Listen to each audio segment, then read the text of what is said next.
श्रोता प्रेमियों, मैं राम सागर शास्त्री आप लोगों के समक्ष रखने जा रहा हूं, आखिर क्यों होता है ऐसा।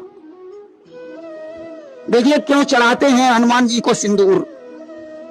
रामायण में एक कथा प्रसिद्ध है कि एक बार माता सीता जी ने अपनी मांग में सिंदूर लगाया। हनुमान जी ने माता सीता से पूछा, माते आपने अपनी मांग में यह क्या और क्यों लगाया है। सीता जी ने कहा, पुत्र यह सिंदूर है, इसको लगाने से स्वामी की आयु बढ़ती है और वे इसे देखकर प्रसन्न होते हैं। हनुमान जी ने विचार किया कि स्वामी की लंबी उम्र करने के लिए यह मुझे सारे शरीर में लगाना चाहिए। अस्तु संपूर्ण शरीर में सिंदूर पोतकर वे राम के समक्ष पहुंचे। भगवान राम हनुमान को देखकर हंसे और उसी दिन से हनुमान पर सिंदूर चढ़ाया जाने लगा। विवाह में सिंदूर दान क्यों किया जाता है? क्योंकि भगवान राम का विवाह वैदिक विधि से हुआ था। उन्होंने सीता जी की मांग में सिंदूर लगाया था। यह वही परंपरा है। बिना सिंदूर के विवाह पूर्ण नहीं होता है। साथ ही साथ सिंदूर मंगल ग्रह का प्रतीक है। यह मंगलकारी होता है। वैज्ञानिक दृष्टि से यह उत्तेजना का नियंत्रक है। आखिर क्यों लगाते हैं मस्तक पर तिलक? चंदन का तिलक मस्तक को शीतलता प्रदान करता है।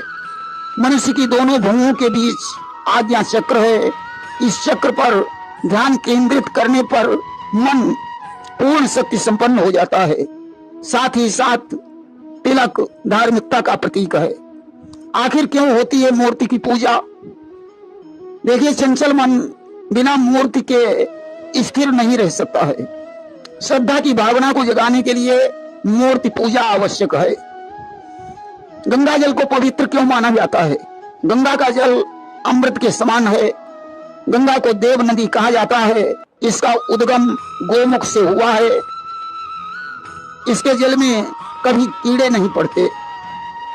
देखिए, लक्ष्मी के इच्छुक व्यक्ति को भगवान नारायण की पूजा करनी चाहिए। नारायण के प्रसन्न होने पर लक्ष्मी भी प्रसन्न होती हैं। लक्ष्मी को चंचला क्यों कहा जाता है? क्योंकि लक्ष्मी कभी एक स्थान पर स्थिर नहीं रहती। उनके चंचल होने के कारण जीवन में गति है, परिश्रम और भाग्य पर विश्वास है। क्यों मनाया जाता है महाशिवरात्रि का त्योहार? देखिए, फाल्गुन कृष्ण चतुर्दशी को भगवान शंकर और पार्वती का विवाह हुआ था। शिव को तमोमयी रात्रि से ज्यादा स्नेह है, इसलिए यह त्योहार रात में मनाया जाता है। क्यों करते हैं लोग उपवास एवं जागरण? देखिए, अन्न में भी मादकता है। उपवास करने से शरीर की मादकता कम होती है। रात्रि के जागरण का अर्थ है निद्रा एवं आलस्य का त्याग करना। सोने से आयु घटती है। सोते समय सांसें ज्यादा खर्च होती हैं। जीवन सांसों पर टिका है, इसीलिए प्राणायाम करते हैं। आकाश में इंद्र धनुष क्यों दिखाई देता है? इंद्र वर्षा के देवता हैं। वे धनुष सहित वर्षा करने के लिए उपस्थित होते हैं। दूसरी बात,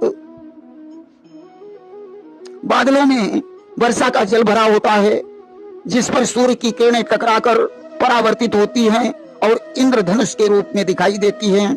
सूर्य की किरणों में 7 रंग होते हैं। क्यों चढ़ाते हैं भगवान को प्रसाद? कृतज्ञता व्यक्त करने के लिए कि हे प्रभु, तेरी दी हुई वस्तु तुझे समर्पित है। अस्तु भगवान का भोग लगाकर खाने से वह वस्तु दिव्य हो जाती है। यह आस्तिक होने का प्रतीक है। भगवान से क्या मांगना चाहिए? भगवान से हमेशा आनंद मांगना चाहिए। भौतिक सुख नहीं, परम सुख मांगना चाहिए। कार्तिकेय ने मोर को क्यों वाहन बनाया? मोर का नाम नीलकंठ है और भगवान शिव का नाम भी नीलकंठ है। शिव के गले में काल रूपी सर्प पड़ा हुआ है। वही मोर के रूप में दुष्टों के संहार के लिए कार्तिकेय के वाहन बने। ब्रह्मा विष्णु महेश को त्रिदेव क्यों कहा गया है? क्योंकि ब्रह्मा सृष्टि का सृजन करते हैं, विष्णु जी पालन और शिव संहार करते हैं, इसलिए इन्हें त्रिदेव कहा गया है। आखिर क्यों की जाती है पीपल की पूजा? देखिए, दधीचि के पुत्र पिपलाद को पीपल कहा गया है। उनके त्याग, साधना और परोपकार की भावना से उनकी पूजा होती है। साथ ही साथ पीपल में श्री हरि विष्णु जी का निवास है। जड़ में विष्णु, तनी में केशव, शाखाओं में नारायण, पत्तों में श्रीहरि और फलों में समस्त देवता निवास करते हैं। अस्तु पीपल की छाल, पत्ते और फल आयुर्वेद की दृष्टि से उपयोगी हैं। यह 24 घंटे ऑक्सीजन देता है, इसलिए पीपल की पूजा होती है। आखिर क्यों करते हैं नमस्कार? अभिवादन करने से 4 चीजें बढ़ती हैं: आयु, विद्या, यश और बल। सिर पर हाथ रखकर आशीर्वाद देने से बुजुर्गों के हाथों की ऊर्जा शरीर में प्रवेश करके चारों ओर संचारित होकर नकारात्मक विचारों को दूर कर देती है। आखिर क्यों करते हैं चरण स्पर्श?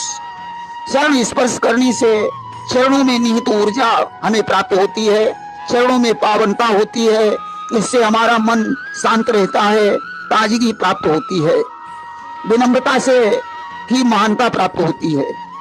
कुल देवता का स्मरण क्यों किया जाता है? कुल देवता पूरे वंश की श्रद्धा का केंद्र हैं, इसलिए सबसे पहले कुल देवता की पूजा होती है। क्या जल भी देवता है? जल में वरुण देव का वास होता है, जल ही जीवन है। स्नान करने से पहले जल मस्तक पर लगाया जाता है, अतः जल भी एक देवता है। साधना में माला का क्यों प्रयोग होता है? देखिए, नित्य निश्चित संख्या में मंत्र जप आवश्यक है अथवा गणना हेतु माला जरूरी है। साथ ही साथ इसके जपने से उंगली मुद्रा बनती है, जिससे मंत्र जनित ऊर्जा का संचार होता है। जपमाला में 108 मनके क्यों होते हैं? चारों दिशाओं में 27 नक्षत्र भ्रमण करते हैं, इसलिए चारों दिशाओं और 27 नक्षत्रों के प्रभाव को नियंत्रित करने के लिए 27 × 4 = 108 मनकों का विधान है। या 27 नक्षत्रों में प्रत्येक के 4 चरण होते हैं, इसलिए 27 × 4 = 108 मनके होते हैं। अथवा एक संवत्सर में 10,800 मुहूर्त होते हैं। इसे मनुष्य की पूर्णायु 100 से भाग देने पर 108 आता है। सदा वृक्षों को सदाबहार क्यों कहते हैं? देखिए, सदाबहार पौधों की पत्तियों की आयु 2 से 3 वर्ष होती है। चीड़, देवदारू, आक, संतरा, ताड़, चाय आदि सदाबहार हैं।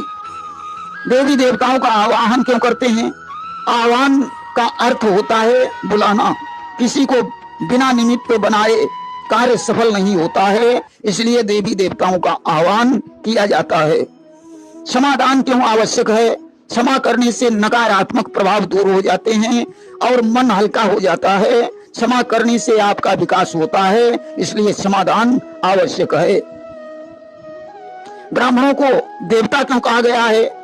सारा संसार देवताओं के अधीन है, देवता मंत्र के अधीन हैं और मंत्र ब्राह्मण के अधीन हैं, इसलिए ब्राह्मण को भूसुर यानी पृथ्वी का देवता कहा जाता है।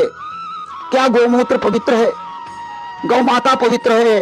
गौमूत्र, गोबर दोनों पवित्र हैं। गौमूत्र में पारद और गंधक तत्व होता है, जो प्लीहा और यकृत रोग को नष्ट कर देता है।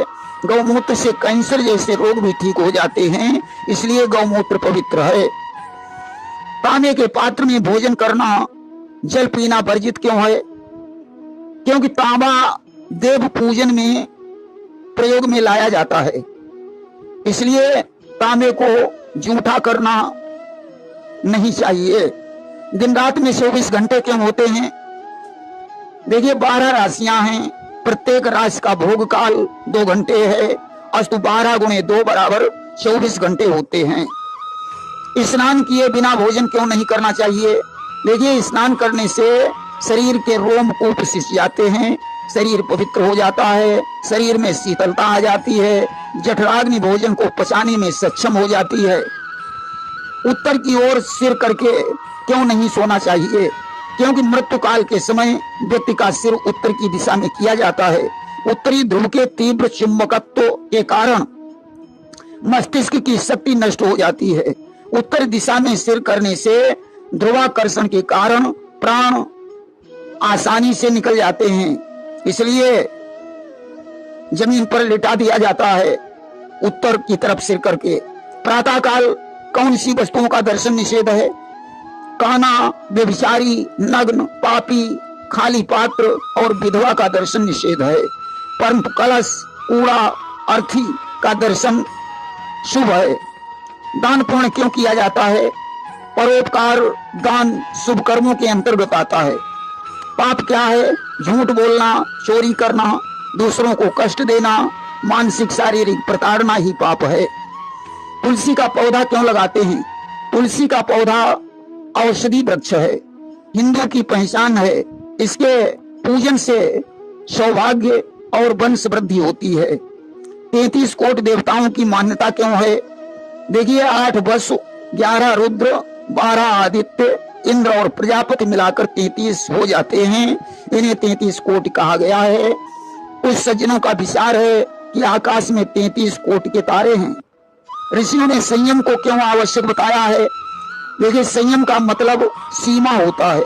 सीमा के अंदर हर कार्य होना अच्छा है, सीमा से बाहर नहीं।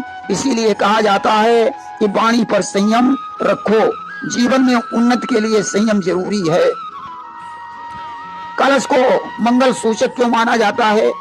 देखिए कलश में ब्रह्मा विष्णु महेश का निवास बताया गया है। कलश की उत्पत्ति समुद्र से हुई है। कलश की स्थापना को वरुण देव की स्थापना माना जाता है। अलंकृत कलश को शुभ माना गया है। मंदिरों में गुम्बद क्यों बनाते हैं?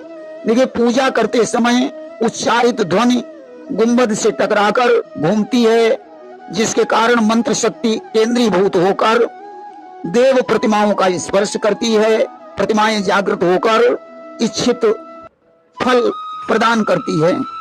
आंधी तूफान वर्षा का प्रभाव भी बहुत कम पड़ता है। भगवान विष्णु को नारायण क्यों कहते हैं?